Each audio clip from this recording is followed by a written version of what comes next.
ฝนตกก่อนตกก็จะงามขึ้นบ่สิพากันออกไปที่ไม้ไหมติไปบ่มันเรากำลังสิไปแล้วกำลังถือจกกับเชียมพอดีเห็นรถจะมา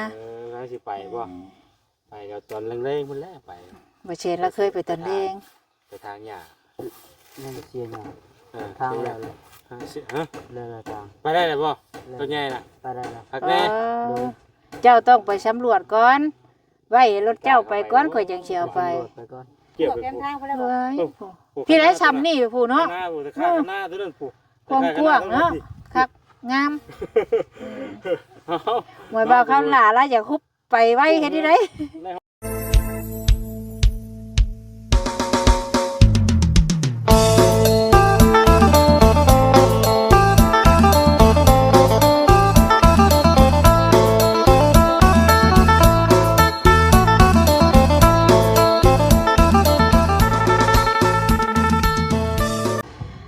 สบายดีพี่น้องสบายดี FC เบอร์สุกุสุโคนเอาไว้ FC ทั้งฝั่งลาวฝั่งไทยและต่างประเทศยินดีต้อนรับเข้าสู่ซ่องสบุญมาบ้านเฮาคือเก่าเด้อพี่น้องเด้อเอาพ่อกันมื้อนี้พี่น้องเอ้ยสบุญก็กำลังสิกลับเนาะแต่ว่าก่อนสิกลับก็สิเข้าไปอัปเดตเบิ่งอีกซะก่อนทางอันเถียงนาแม่ป้าเฝ้าข้าวหล่าเนาะตอนนี้ก็ได้พี่น้องเอ้ยเนาะดีใจนำพี่น้องเอ้ยแต่ละเนาะทางผู้รักผู้ใหญ่เพิ่นยืนมือเขามาสวยก็ดีใจนำพี่น้องเอ้ยตอนนี้เพิ่นก็กำลังตั้งวงกบได้3ด้านแล้วพี่น้องเนาะตอนนี้ก็ได้เพิ่นใหญ่เส้นแล้วก็ใส่วงกบมืออื่นเพิ่นก็จังสิมานเพิ่นจังสิมานเข้าฟ้าเพิ่นน่ะพี่น้องเอ้ยเนาะตอนนี้ก็ได้ผู้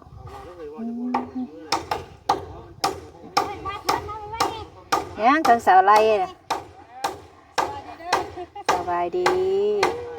ว่าแสนว่าแม่ของหมู่ขึ้นเป็นเท่าไรแล้วเพิ่นหากะมาไม่ไว้เด้ข่อยว่าเว้ยข่อยยังบ่ทันได้ลงอยู่หมู่ได้ลงไว้บ่ลงบ่ได้ของข่อยบ่ลงบ่ได้ของข่อยลากถ่ายหมู่3 โมงแรงแต่ละเทื่อยังนะมาอัปเดตกันก่อนสิออกเมื่ออยู่แถวนี้บ่มีสัญญาณพี่น้องถึงสบุญนี่ลงคลิปบ่ได้โทรศัพท์ของสบุญเนาะโอ้หอบบ่ได้เด้นี่จักว่าสิได้เข้าเลยบ่จักมื้อนี้เนาะคักแล้วพี่น้องงามเลยเพิ่นตั้งวงกบแล้วมีแต่เพิ่นยายเส้นพวงใส่นี่ก็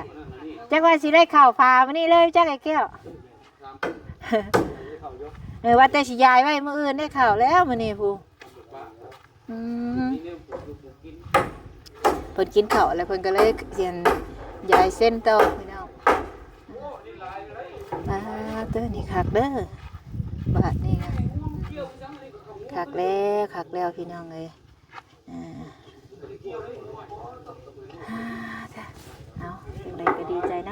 ำที่มีผู้ใหญ่ใจดีเพิ่นช่วยเข้ามาสมุนก็ได้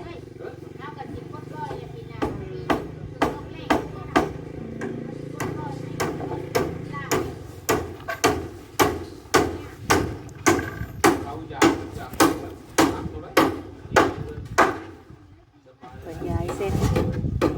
ใส่เติมผักกะหรี่บ้านนี่พี่เด็กในชิรากัน10 ตับที่เพิ่นเอามานี่ก็ได้ทั้งบ่อเซนก็กำลังมาพี่น้องเอ้ยต้องไม่เลี้ยงน้องอยากไม่บุ้งเอาไม่บุ้งอยากไม่ไล่มีแนวนึงอย่างแนวนึงติแม่บ่เมียมันเป็นไปนั่นเมียเนาะอันเมียเป็นมียำยาวว่าได้อันนึงมันจะได้อันนึงแนวมันมีแล้วมีเมียจมน่ะบัดบ่มีเมียผัดหาเอาเมียอีกเนาะไอ้แก้วมีเมียดีแล้วแม่นนั่นเห็นบ่ได้แล้วเฮ้ยบ่ให้หาโอ๊ยจ้าบ่เลยคันมีเมียแล้วก็ดีเมียจมแล้วเมียแพงเพิ่นว่าคนจมมาแล้วครับเนาะแม่นคันเมียบ่จมแล้วต่างเด้อเจ้าเขาบ่แพงเด้โอ้ยสบายดีไป มาหมอเฮาเลยเนาะมาได้ กินเมื่อได้เมียจมเมียกินฮอดเมียเพลงนั่นน่ะ นั่นแหละว่าชาลีก็เว้าคือกัน ถ้าเมียบ่จมบ่น่ะเมียบ่เพลง นั่นเห็นบ่ เห็นว่าแบบนี้บ่ต้องว่าเดี๋ยวนี้เด้อเมียเฮาเบิ่งคลิปอยู่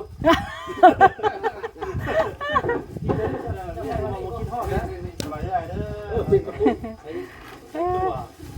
เป็นเฮ็ดเป็นทำงาน น่าเห็นบ่ว่าชาลีเห็นบ่เจ้า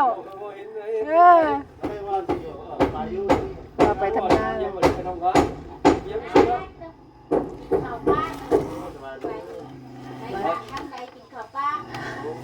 มาฮอด อาหารมื้อนั้นว่าที่กินเพื่อเฮาอยู่บ่ซั่น เพื่อโยบ้าโยเพื่อช่องพระช่องมันมันคน บ่เป็นหยังเพิ่นก็เอิ้นมากินอยู่พี่น้องแต่ว่าเฮาก็บ่ได้มากินน้ำทางชาติเพิ่นก็กำลังนั่นใจบ่ก็ ผู้จักกันอยู่คือว่าไปทำงานแล้วดีกว่าไปทำงาน นั่น ไปเกี่ยวมาอยู่แต่ว่าสิไปบัดคิดฮอดเมียล่ะว่ะ ใจให้หมดได้เด้ ว่าสิไป ต้องไปดอกไป ผู้ใด เจ้าก็สำนีเราต้องเดือดร้อนเราต้องเดือดร้อนก็เล็กก็เห็นบ้านไทยเห็นบัตรไปทำงานเมืองไทย เฮ็ดแล้ว เห็นแล้วรีบร้อนเลยก็เข้างานเห็นงานหมดเลย ไป เออ คนหนึ่งนี่ก็ขึ้นไปทำบ้านเห็นวัดทำงานหมดได้หนึ่งสอง เฮ็ดบัดทำงานนะพอเออ พิซซ่าก็ได้วัดพบปัญหา แล้วจะสิไปว่ากินฮอดพ่อติเอาซั่นเดี๋ยวลงทางแข็งแรงก่อนพี่น้องเอ้ย มือน่าจะมาเลย ทางสบุญกกำลังว่าเพิ่นกำลังยายเส้นข้างนั้นยังบ่ทันได้แล้วพี่น้องเนาะเพิ่นติดว่าบ่ครบนะพี่น้องไอ้ตอนนี้ก็สิออกเมื่อแล้วข่อยก็ได้ยันฝนตกค่ำนะยัน โอ้ยเจ้าเบิ่งอยู่นี่มันคนห่อรถอยู่เลยนี่ มากันเนาะแบบเมื่อป้ากันเนาะเออแต่งบ่ได้เรื่องเลยบ่เงินเลยเนาะ ช่างเป็นเนาะ นั่งกันบ่ เป็นดี บ่มาคนละที่เด้อพี่น้อง สบายดี นั่งมาฮอดอะไรกัน เบิ่งจักโมงกำหนดบ่เซนบ่ายโมงครึ่ง บ่ายโมงครึ่งแล้วเขาเห็นได้ยินเสียงรถเพิ่นเมื่อแล้วประมาณ8 โมง 9 โมง กลางคืนบ่ กลางคืนอื่นเมื่อละแม่รถเพิ่นน่ะ ที่เขาชื่อรถถูก ชื่อ บ่คือมูว่าครับบ่คือมูว่า ถ้าบ่คือหมู่เลย ขับช้าบ่ แล้วเราก็บ่ได้ขับไว้แล้วเราขับมาเราขับไว้แล้วอื่นเมื่อนะ ครับบ่เป็นแบบนั้น เจ้าระวังเด้อว่าเซนแล้วชื่อเสียงรถเจ้าได้ มันเข้าไว้บ่เป็นได้มันแบบ บ่ก็สิว่านี่คนอื่นบัดเขาว่าขับไปนั่นมันเขาขับไว้มันสิบุ้มเลยเนาะแล้ว ลืมไปที่ว่า บัดแถวทางบ่ตลาดเดินข่อย ใกล้ว่าเนาะ เป็นคุมผู้ขับบ้านกลางตุ้มๆเนาะมาแบบอื่นเมื่อนะ ข่อยนั่นคันว่าฝนตกข่อยนั่นข่อยบ่ได้ออกมาได้แต่บ้านข่อยอุกใจ มือข่อยมือมันมือมาแต่ใส่ว่ามาแต่มันนั่นมาแต่ใส่ก็มื่นนะมาแต่บ้านมาน้อยเนี่ยฝนตกนะผู้ดีมื่นได้ หมื่นบ่ ใส่ โอ้ยกันข่อยเรียบร้อย โอ้ดีทอ ยันแวนอนเฮือนชาวไร่อยู่กันข่อย มาข่าวบ้านเฮาบ่ ปอมาสะบัดนะ คันน่ะตกแห้งรถใครแน่เด้ นี่ว่าสมุน ฮะ เปิดเจ้าสิแวนอนบ้านข่อยนั่นอยู่ปากทางคนละหมื่นแต่อยู่คุณแล้ว บ่ได้มีเงินพอชื่อเดินไว้ทางบ้านพี่พุ่นเนาะพอได้ปุเฮือนน้อยไว้ยามฝนได้ได้จักเฮือนน้อยห้อง24ห้องนี่นะ24ห้อง สาวสี่ห้อง เช้า บ่ต้องเอาใหญ่เนาะ พอได้บัดยามฝนเด้เวนอนเด้ นอน แม่น ทางบ้านเฮาก็เปิดโตเหมือนหมื่น ทางบ่แอนสิเมื่อแล้วบ่ใส่หมวกเลย จะเมื่อน่ะได้ คือเมื่อ บ่ลงกันรถ น่าชาวไร่กันไว้รถเจ้าบ่นี่โอ้ชาวไร่เจ้า แล้วก็สิว่า เออ เมื่อป้ากันนะไปได้ก่อนข้าวแท้ล่ะ ทางชาวไร่ก็มามื้อแรกบ่แอนก็มื้อแรกมื้อนี้เอาเป็นโทษเด้อเจ้านี่เอาฉันดูเอาของไผน่ะ เห็นได้ป่ะนี่ หมดนะแม่ ว่ากดนั่นเดียวแล้วก็เปิดรถนี่เนาะ บ่ร้องติ มาเมื่อป้าได้เป็นได ไปเมื่อก่อนจะได้กับเมื่อข่อยก็ได้ ญาติลูกน้อยให้มาใหญ่เนาะ กลับก่อนเพราะว่าคนบ่มีรถใหญ่สิกลับคนหมู่แล้ว ข่อยก็จังได๋กับเมื่อข่อยก็ได้ เก่งว่าจ้ะ เปลี่ยนแล้ว ไปเมื่อก่อน ขี่รถจักรนี่ ก่อนก่อน เราเปิดวันที่ว่า ข่อยก็สิเมื่อแล้วนี่ถ่ายคลิปนี่ก็สิเมื่อแล้วเป็นจังได๋บ่แซนมื้อนี้มีข่าวดีหยังสิมาบอกอยู่บ่มื้อนี้ โอ้ยแหละ บ่มี บ่ถ้าฟังข่าวดีแล้วนี่ฟังข่าวดีสิ แจ้ง เมื่อ ไว้ได้ว่านี่ บ่ ว่าแซ่บว่า ผมมีมื้อนี้ก็ปกติได้มานี่แหละพี่น้องมาถ่ายมาถามไทยเพิ่นนี่แหละปกติแหละ นะ เจ้านำเจ้านายกับเบิ่งก่อนเดี๋ยวปรึกษากับผู้รักผู้ใหญ่เพิ่นก่อน หามือหายามก่อนเนาะ ใดนะ อืม คุยกันเพิ่นยังคุยกับเพิ่นอยู่ ถ่ายคือว่าเพิ่นเมื่อป้าเลย อันถามเพิ่นก่อนเนาะว่ามื้อใดเอาไผมาเจาะ เขาก็สิถามมันว่ารถเจ้าน้ำมันนี่ เออ โอ้ โดย นี่รถเพิ่นคุยกันนี่นะสบายดี ยับเข้าเอ โอ้ อ ได้เสือรอเลยมื้อนี้ ฮ่า ไผซื้อให้เสื้อตัวนี้ โย บ่แซนโอ้บ่แซนซื้อกับ พูดเลยเนาะ เข้า โคตรคือคนเนาะ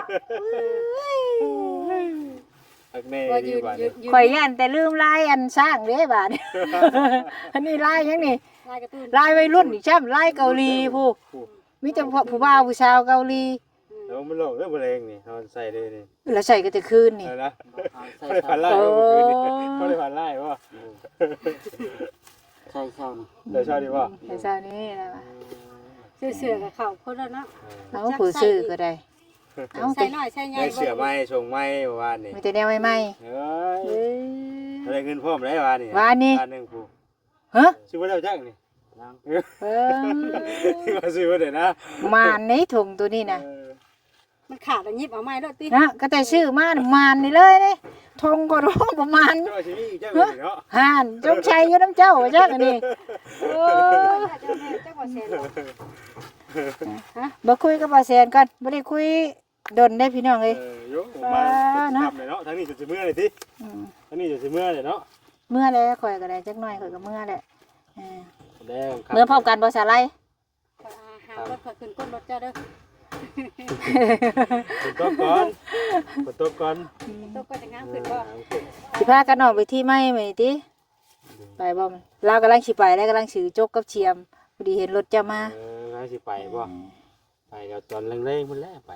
บ่เชนเราเคยไปตอนเลง ไปทางหญ้า ยังเสียหน่อย ทางแล้วทางสิฮะ แล้วทาง ไปได้เลยบ่ตัวใหญ่น่ะ ไปได้แล้ว พักแน่ เจ้าต้องไปสำรวจก่อนไว้รถเจ้าไปก่อนข่อยจังสิเอาไป ไปก่อน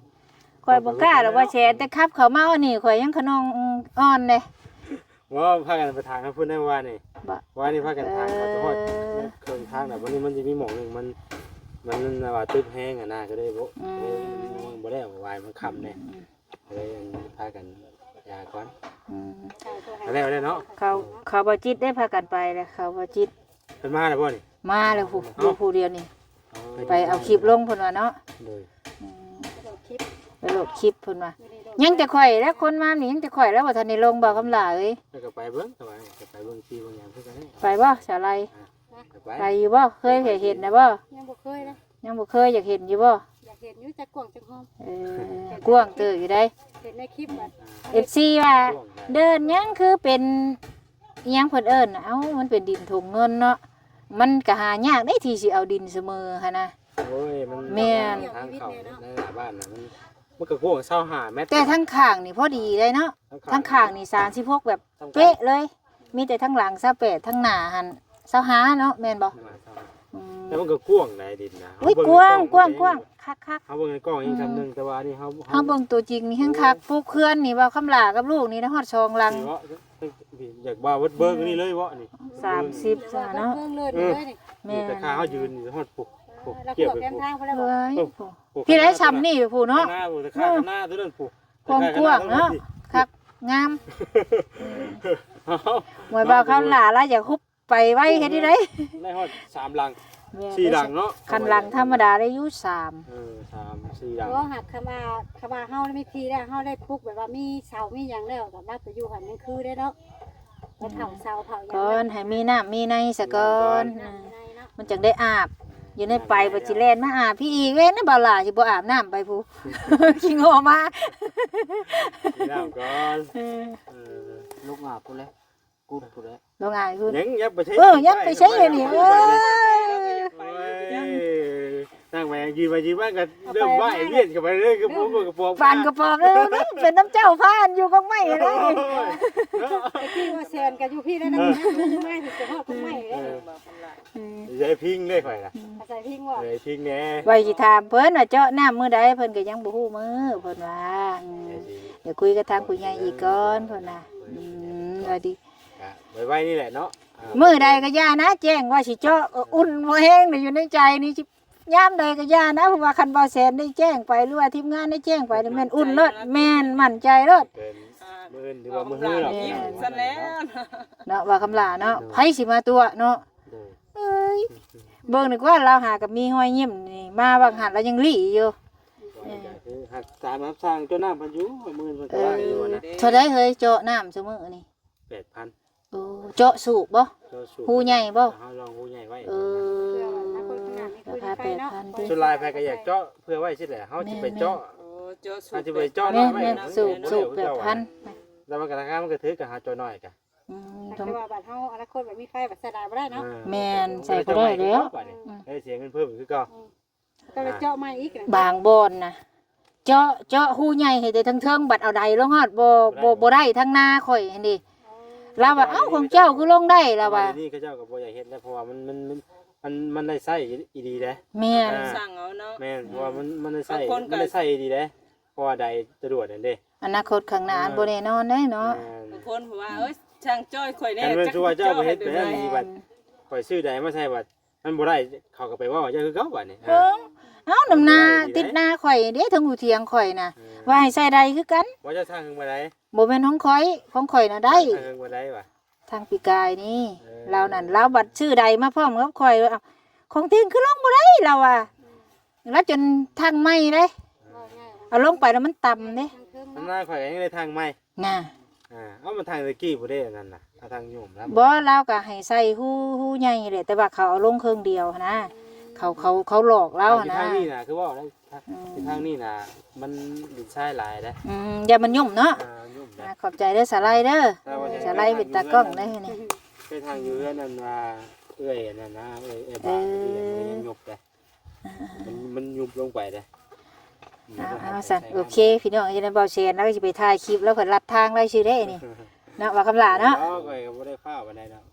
ข่อยก็บ่ได้พาวหรอกข่อยบ่ทันได้ถ่ายเพราะคลิปโอเคจ้ามาแซนสบายดีเด้อเด้อสบายดีสิเมื่อแล้วเจ้าทักนี่เชิงสาว ให้ได้นี่ ให้เด้สิเมื่อแล้ว ให้ได้มาแล้วก็วิวเฮาบ่ขึ้น วิวกับ โอ้สร้างว่าแล้วจะไล่สิให้วันนี้ เอาเนาะ เอาเขาจะไล่ให้เอรีมัน เรียกครอบครัววิว คือกันนั่นแหละไผก็ได้คือกันเฮ้ยคือกันบ่ เจ็บตาคอยว่าตามันเป็นต้อเนื้อเลย สิเอายาทาได้สะไรเอ้ยเอายาทาได้ ให้คอยว่าจะไปหาหมออยู่ยังมืดไป ใส่เว้นถึงลม เจ้าต้องใส่แว่นตาเด้ ข้างนี่ล่ะไฟเต้นใส่ข้างนี่เป็นต้อเนื้อ ต้องใส่แว่นได้เนี่ยนี่เนาะ กินอย่างนั้นมันจะเจ็บเครื่องนี่ว่าคอยเสร็จ โอเคจ้ะอย่างใดก็กินแล้วสบายดี ไปหาสร้างมันก่อนเนาะ โอเคว่าแซนกินเรียบร้อยเลยเพิ่นลาบสิ้นแม่น ว่านี่กินข้าวน้ำกันว่าเนาะ แม่นว่านี่กินข้าวน้ำกันมันนี่แต่ข่อยบ่ทันได้กินนะเพิ่นน่ะกินแต่ชูข่อยบ่ทันได้กินเอ้าข่อยฝากท้องนำเด้อโอเคพี่น้องเดี๋ยวคลิปนี้สิบุญสิขอจบกันเด้อพี่น้องเด้อสำบายดี